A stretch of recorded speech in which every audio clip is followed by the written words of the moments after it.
भौगोलिक संरचना, भारत की भौगोलिक संरचना या भू आकृति विज्ञान के अंतर्गत हमने दो चीजें अभी तक पढ़ी, ठीक है, हिमालय पर्वत के बारे में, उत्तर के विशाल मैदान के बारे में, ठीक है। तीसरा जो टॉपिक है आपका वो है प्रायद्वीपीय पठार। क्या है? प्रायद्वीपीय पठार। अब हमें पठारों के बारे में जानना है, ठीक है। तो सर्वप्रथम प्रायद्वीपीय पठार में हम मालवा के पठार को समझेंगे, ठीक है। मालवा के पठार को समझेंगे तो जो मालवा का पठार है ये आपका लावा निर्मित पठार है। सर्वप्रथम तो जानना है लावा, जानते क्या होता है?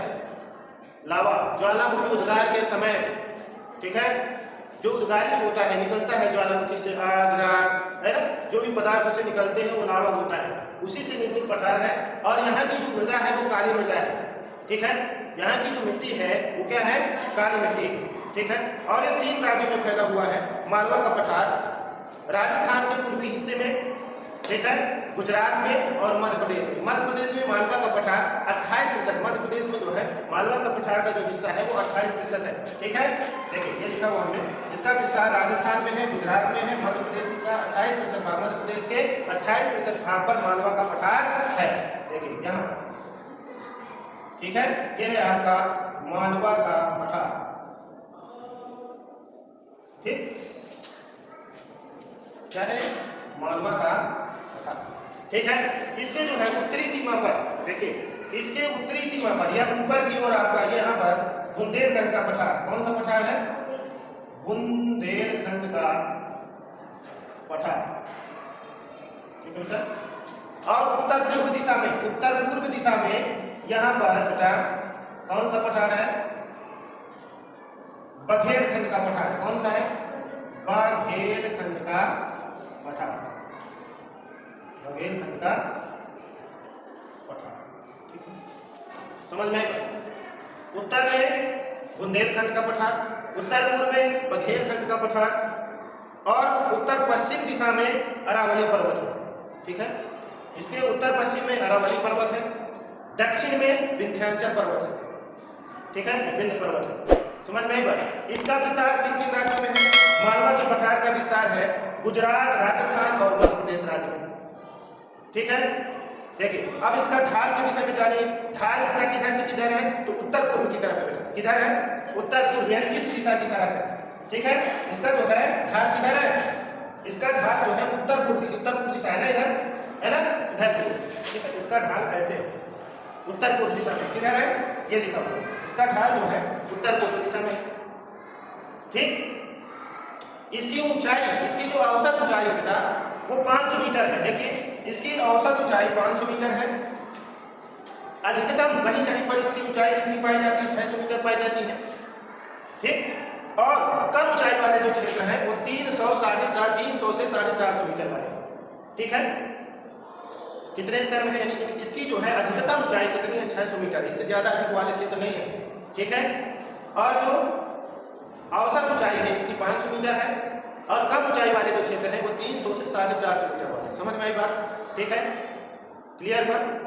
अब देखते हैं मालवा के पठार के बाद सेकंड नंबर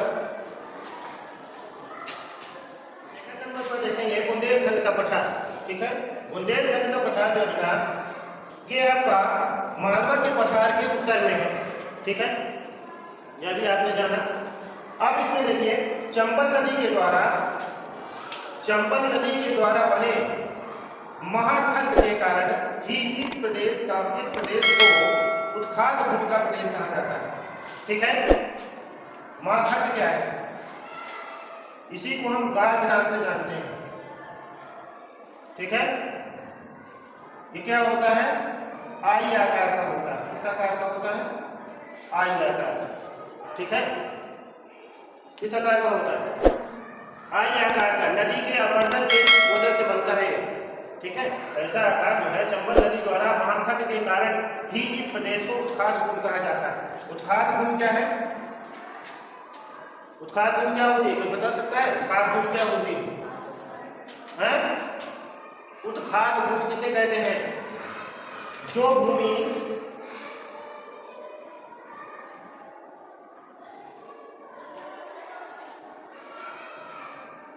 अपर्दन के कारण जोतने योग्य नहीं होती,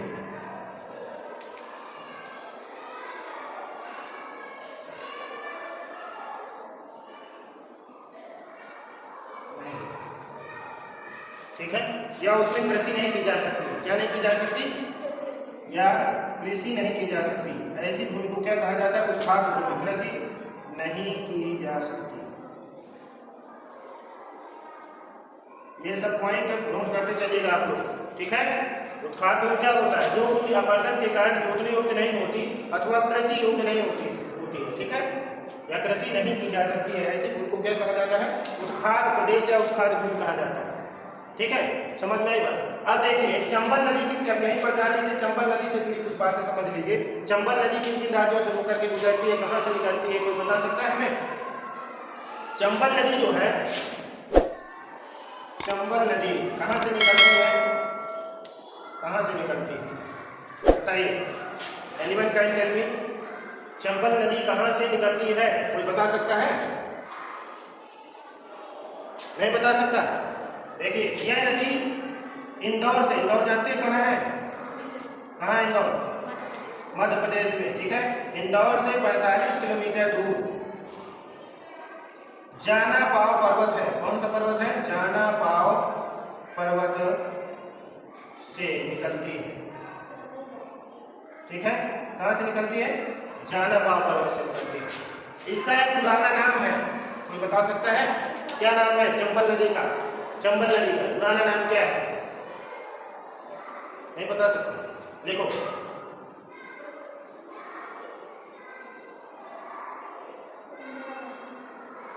चरमंडवती, इसका पुराना नाम है चरमंडवती, ठीक है। चंबल नदी का जो पुराना नाम है वो है चरमंडवती, लिख लीजिए, नोट करिए। इसकी प्रमुख सहायक नदी है शिप्रा। कौन है? शिप्रा, ठीक है। अभी एक ने प्रश्न किया कि बुंदेलखंड इतना पिछड़ा क्यों है ना? तो बुंदेलखंड पिछड़ा क्यों है? इसका एक कारण है क्योंकि यहाँ पर कृषि योग्य भूमि नहीं पाई जाती है। यहाँ की कृषि योग्य भूमि को जो है मृदा अपरदन ने जो है उत्खाद भूमि में बदल दिया है। या मृदा अपरदन के कारण जो है क्या हो गई है? चंबल नदी घाटियों ने, चंबल नदी ने कई सारे कार्य बना रखे हैं, ठीक है। इसके कारण यहाँ पर जो है कृषि योग्य भूमि या जोतने योग्य भूमि नहीं पाई जाती है। इसलिए यह पठार जो है बुंदेलखंड का पठार पिछड़ा है थोड़ा सा, ठीक है। अब आगे देखते हैं बघेलखंड का पठार। बघेलखंड के पठार विंध्य श्रेणी के पूर्व में है, ठीक है। विंध्य श्रेणी आपकी ये है, ये कौन सी श्रेणी है? विंध्य श्रेणी है। कौन सी श्रेणी है? विंध्याचल पर्वत, या इसी को कहते हैं विंध्य श्रेणी, ठीक है। और ये आपकी सतपुड़ा रेंज है, सतपुड़ा की पहाड़ी है, सतपुड़ा रेंज, ठीक है। और ये है मैकाल पर्वत, ठीक है। देखिए अब ये जो विंध्य की पहाड़ी है, विंध्याचल श्रेणी है, इसके पूर्व में, ठीक है, ये पूर्व है इसका, है ना। इसके पूर्व में बघेलखंड का पठार है, ठीक। इसके बाद इसका विस्तार किन किन राज्यों पर है? तो मध्य प्रदेश, छत्तीसगढ़, उत्तर प्रदेश का सोनभद्र जिला मध्य प्रदेश में है इसका हिस्सा, और कहाँ है? छत्तीसगढ़ में है। कहाँ है? छत्तीसगढ़ में है। उत्तर प्रदेश के सोनभद्र जिले में है, उत्तर प्रदेश के सोनभद्र जिला, और साथ ही पूर्वी इलाहाबाद, पूर्वी इलाहाबाद, यहाँ पर आपका उत्तर प्रदेश है ना, ये आपका है उत्तराखंड, और ये उत्तर प्रदेश, उत्तर प्रदेश, ठीक है। तो उत्तर प्रदेश का सोनभद्र जिला, साथ ही पूर्वी इलाहाबाद क्षेत्र, ठीक है। इन क्षेत्रों में इसका विस्तार है, इसका बघेलखंड के पठार, ठीक। इसके बाद बघेलखंड मध्य प्रदेश राज्य के उत्तर पूर्व में स्थित है। कहाँ स्थित है? मध्य प्रदेश राज्य के उत्तर पूर्व में स्थित है। यदि मध्य प्रदेश हमने विस्तार में बताया है मध्य प्रदेश, तो संपूर्ण मध्य प्रदेश में नहीं है, इसके कहाँ पर है? उत्तर पूर्व में स्थित है। उत्तर पूर्व समझ रहे हैं? उत्तर पूर्व यानी ये वाले हिस्से में, यदि यहाँ पर मध्य प्रदेश है ना, तो मध्य प्रदेश के उत्तर पूर्व वाले हिस्से में, ये आपका हिस्सा आपका उत्तर पूर्व का कहाँ गया? मध्य प्रदेश में, ठीक है। समझ गए बात? यानी बघेलखंड मध्य प्रदेश राज्य के उत्तर पूर्व में स्थित है। इसके बाद है करूस। मध्य प्रदेश का क्या था? करूस मध्य प्रदेश का एक स्थानीय राजवंश था, ठीक है। करूस जो है मध्य प्रदेश का स्थानीय राजवंश था। अतः प्राचीन काल में बघेलखंड को करूस नाम से जाना जाता था। किस नाम से जाना जाता था? बघेलखंड को करूस के नाम से जाना जाता था। ये प्रश्न बहुत ही पूछा जाता है, ठीक है। समझ में आई बात? अब आगे देखते हैं, अगला नंबर है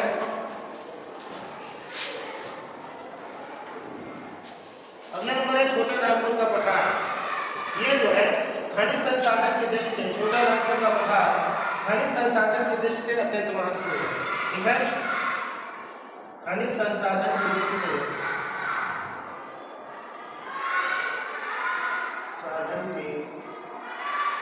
से अत्यंत महत्वपूर्ण है।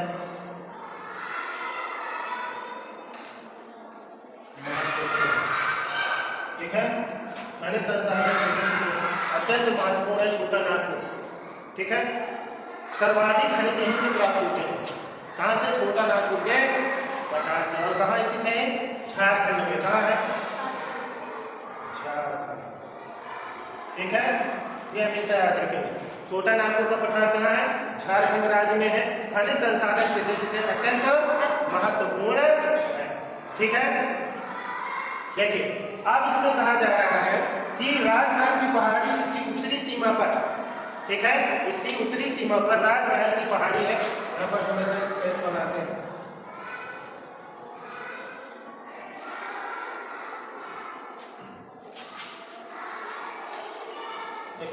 राजमहल की पहाड़ी जो है इसकी उत्तरी सीमा पर झारखंड राज्य आपका यहाँ पर है। ठीक है, झारखंड राज्य राजमहल की पहाड़ी इसकी उत्तरी सीमा पर, महानदी दक्षिणी सीमा पर स्थित है। ठीक है, यानी ऊपर की तरफ ये आपका मानो पठार है। ठीक है, झारखंड में स्थित आपका पठार है। कौन सा? नागपुर का पठार। ठीक है, नागपुर का पठार है यहाँ पर।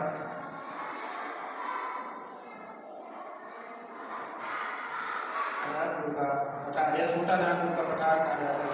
ठीक है, इस नागपुर के पठार में जो ऊपर की ओर है यानी उत्तर की तरफ राजमहल की पहाड़ियां हैं। उत्तरी सीमा पर क्या है? राजमहल की पहाड़ियां हैं। ठीक है, और महानदी इसकी दक्षिणी सीमा पर है। महानदी कहाँ है? दक्षिणी सीमा पर है। महानदी इसकी दक्षिणी सीमा पर। ठीक है, समझ में आई बात? महानदी कहाँ है? दक्षिणी सीमा पर। सोन नदी इसके उत्तर पश्चिम में बहकर के पटना के समीप गंगा में मिल जाती है। यानी सोन नदी क्या है? उत्तर पश्चिम। उत्तर पश्चिम कौन सी दिशा है? उत्तर पश्चिम ये है ना, है ना? उत्तर पश्चिम में बहकर कहाँ चली जाती है? उत्तर पश्चिम से बहकर पटना के समीप, पटना यानी बिहार के समीप गंगा में मिल जाती है। ठीक है, यानी यहाँ से होते हुए आपकी कहाँ जाती है? पटना के समीप बिहार में मिल जाती है। कौन सी नदी? सोन नदी। ठीक है, ये महानदी। और ये आपका ऊपर जो है कौन सा पर्वत है? कौन सा पर्वत है? राजमहल की पहाड़ी। क्या है? राजमहल की पहाड़ी। ठीक है, राजमहल की पहाड़ी है। इसके बाद दामोदर नदी जो है इसके मध्य भाग में भ्रंश घाटी बनाते हुए पश्चिम से पूर्व की तरफ बहती है। भ्रंश घाटी जानते हैं? भ्रंश घाटी क्या होता है? जब दो प्लेटें आपस में तनाव के कारण एक दूसरे से क्या होती हैं? एक दूसरे के समानांतर गति करने लगती है। ठीक है, जो दरार जो पड़ती है वही भ्रंश घाटी होती है। ठीक है, पृथ्वी में जो दरार पड़ जाती है, ठीक है, तो वही भ्रंश घाटी कहलाती है। तो दामोदर नदी घाटी जो है क्या करती है? दामोदर नदी क्या करती है? भ्रंश घाटी का निर्माण करती है और क्या करती है? पश्चिम से पूर्व की तरफ बहती है।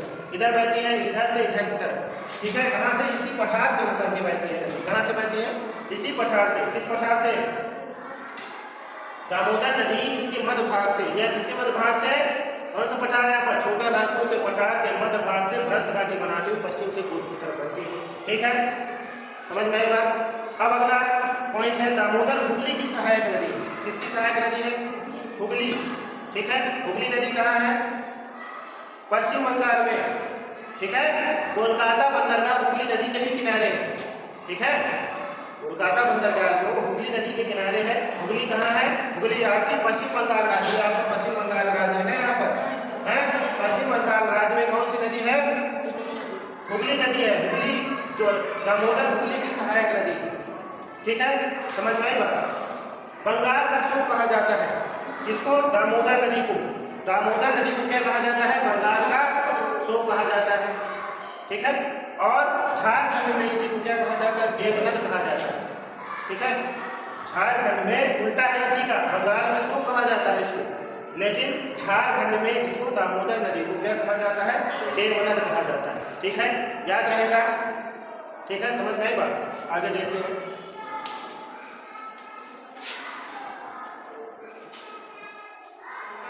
पठार के दक्षिण की सीमा पर महानदी है, तो महानदी को भी जान लेते हैं थोड़ा सा।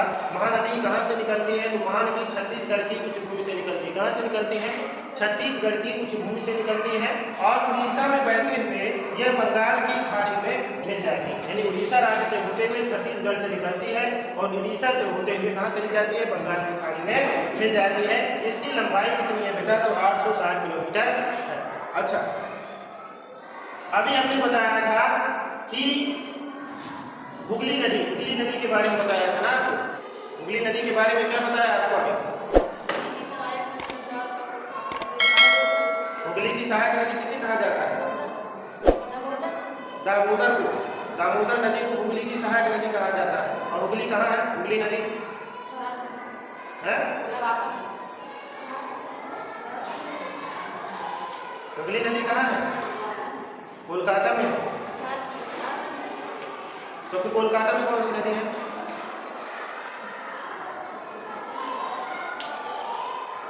कौन सी नदी? कहाँ पड़ रहा है? कोलकाता में कौन सी नदी है? कोलकाता बंदरगाह किस नदी के किनारे है? हुगली नदी के किनारे है। तो हुगली नदी को जो है विश्वासघातनी नदी भी कहा जाता है। कौन सी नदी कहा जाता है? विश्वासघातनी, यही हमें बताना था। ठीक है, हुगली नदी को क्या कहा जाता है? हुगली को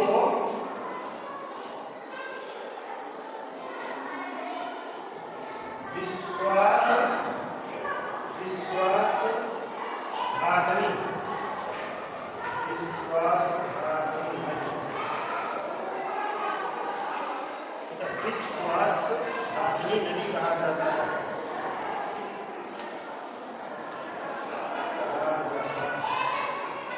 ठीक है, विश्वासघातनी नदी किसे कहा जाता है? हुगली नदी को कहा जाता है। ठीक है, अब आगे देखते हैं हम दक्कन के पठार के बारे में देखते हैं। दक्कन का पठार, ठीक है, बहुत इंपॉर्टेंट है दक्कन का पठार। नर्मदा नदी के दक्षिण में स्थित त्रिभुजा का, ठीक है, भूभाग पर। ठीक है, नर्मदा नदी के दक्षिण पर स्थित, हमने बताया था कि आपका नर्मदा नदी कहाँ से निकलती है? अमरकंटक से निकलती है। ठीक है, कहाँ से निकलती है? अमरकंटक। और अमरकंटक कहाँ है? मैकात पर्वत में है। ठीक है, ये आपका है मैकात पर्वत। कौन सा पर्वत है? मैकात पर्वत है। यहाँ से नर्मदा नदी निकलती है। यानी कितने नदियों के, तीन पर्वतों के बीच है? विंध्य पर्वत है, और सतपुड़ा पर्वत है। ठीक है, सतपुड़ा पर्वत है। इन दो पर्वतों के बीच से जो है कहाँ से निकलती है नर्मदा नदी? नर्मदा नदी कहाँ से निकलती है? मैकात पर्वत। ठीक है, मैकात पर्वत से मैकात पर्वत में अमरकंटक, ठीक है, अमरकंटक से निकलती है नर्मदा नदी। ठीक है, समझ में आई बात? हाँ, तो ये कहाँ से निकलती है? नर्मदा नदी के दक्षिण में स्थित त्रिभुजाकार है, यानी ऐसे आकार में है। ये आपका क्या है? ये आपका है दक्कन का पठार। कौन सा पठार है? दक्कन का पठार। ठीक है, ये आपके क्या है? दक्कन का पठार। ये आपका क्या है? दक्कन का पठार। ठीक है, नर्मदा नदी के दक्षिण में स्थित त्रिभुजाकार आकृति है। उत्तरी भाग इसका क्या है? चौड़ा है। ये उत्तर वाला, ऊपर वाला भाग है, ये क्या है? इसका चौड़ा है और दक्षिण भाग कम चौड़ा है। ठीक है, उत्तरी भाग क्या है इसका? उत्तरी भाग चौड़ा है तथा दक्षिणी भाग कम चौड़ा है। पठार के उत्तरी आधार पर क्या है? सतपुड़ा श्रृंखला है। यानी उत्तरी जो आधार है ये आपका उत्तर वाला भाग है, यहाँ पर क्या है? सतपुड़ा श्रृंखला है। ठीक है, पठार के जो है उत्तरी आधार पर सतपुड़ा श्रृंखला है, यही यहाँ पर लिखा हुआ है। ठीक है, पश्चिम में पश्चिमी घाट तथा पूर्व में पूर्वी घाट है। ये आपका पश्चिमी घाट और पूर्वी घाट। ठीक है, यस, ठीक है, ये आपका क्या है? पूर्वी घाट है और ये क्या है? पूर्वी घाट पर्वत है यहाँ पर। और यहाँ पर क्या है? पश्चिमी घाट पर्वत, पश्चिमी घाट पर्वत। ठीक है, समझ में आई बात? यहीं पर पूर्वी घाट पर्वत को, ये जो तमिलनाडु वाला तट है पूर्वी घाट, इसको किस नाम से जाना जाता है? कोरोमंडल तट के नाम से जाना जाता है। किस नाम से? कोरोमंडल तट। ठीक है, समझ रहे हो। और इधर वाले भाग को जो आपके केरला में है वो मालाबार तट के नाम से जाना जाता है। किस नाम से? मालाबार तट। समझ में आई बात? अभी जब तटीय मैदान देखेंगे तब इसके बारे में समझेंगे अच्छे से, ठीक है। अब आगे इसको देखते हैं थोड़ा सा दक्कन के पठार के बारे में कुछ बातें। दक्कन के पठार जो है महादेव, कैमूर और मैकाल श्रृंखला इसके पूर्व में विस्तारित है। दक्कन के पठार के पूर्व में, पूर्व दिशा समझ रहे हैं आप, पूर्व है ये है आपका, ठीक है। ये दक्कन के पठार के पूर्व में ये आपका क्या है? मैकाल पर्वत है, ठीक है। कौन कौन से पर्वत है? महादेव, कैमूर और मैकाल श्रृंखला जो है इसके पूर्व में थी। इसके बाद यह मैदान जो है किससे निर्मित है? यह भी मैदान लावा से निर्मित मैदान है, ठीक है। अगला पॉइंट है इसकी जो औसत ऊंचाई है, एवरेज ऊंचाई हाइट है वो है 600 मीटर। कितनी है? 600 मीटर है। दक्षिण में जो इसकी ऊंचाई है वो 100 मीटर है। दक्षिण की तरफ जो ऊंचाई है इसकी वो क्या है? 100 मीटर है। और उत्तर पूर्व में, उत्तर में कह सकते हैं, उत्तर में ऊपर की ओर इसकी ऊंचाई कितनी अधिक है? 500 मीटर है। कितनी है? 500 मीटर है। इसका विस्तार देखिए, इसका विस्तार जो है जितने पहाड़ हैं उनसे जितने भी पर्वत जितने भी आपके पठार हैं, ठीक है, जितने भी पठार हैं उनसे सबसे अधिक है इसका विस्तार। लगभग 2 लाख वर्ग किलोमीटर क्षेत्रफल पर है, ठीक है। इसका विस्तार लगभग कितना है? 2 लाख वर्ग किलोमीटर क्षेत्रफल में क्या है? इसका विस्तार। किसका विस्तार? दक्कन के पठार का, ठीक है। इसका ढाल किधर से किधर है? तो ढाल किधर से किधर है? पश्चिम से पूर्व की तरफ, ठीक है। किधर है इसका ढाल? पश्चिम से पूर्व की तरफ। ये आपकी पश्चिम है, इधर की तरफ इसका ढाल है, ठीक है। पश्चिम से पूर्व की तरफ इसका ढाल है, जिसका एक हिस्सा कहाँ है? जिसका एक हिस्सा उत्तर पूर्व में है। किधर है? उत्तर पूर्व में। आपने पढ़ा है मेघालय का पठार, शिलांग का पठार, ठीक है। गारो, खासी, जयंतिया यहाँ पर पहाड़ियाँ हैं। गारो, खासी, जयंतिया, इन पहाड़ियों के बीच में इस पठार का क्या है? पठार है, ठीक है। मेघालय का पठार, शिलांग का पठार, ठीक है। तो इसका एक हिस्सा कहाँ है? मेघालय, शिलांग, कार्बी एंगलोंग पठार उत्तर कचार पहाड़ी के नाम से जाना जाता है, ठीक है। किस नाम से जाना जाता है? उत्तर कचार पहाड़ी के नाम से जाना जाता है। इसके बाद हम आगे जानेंगे पूर्वी घाट पर्वत और पश्चिमी घाट पर्वत के बारे में, ठीक है। आज जो है इतना ही, नेक्स्ट जो है अगले वीडियो में बताया जाएगा, ठीक है।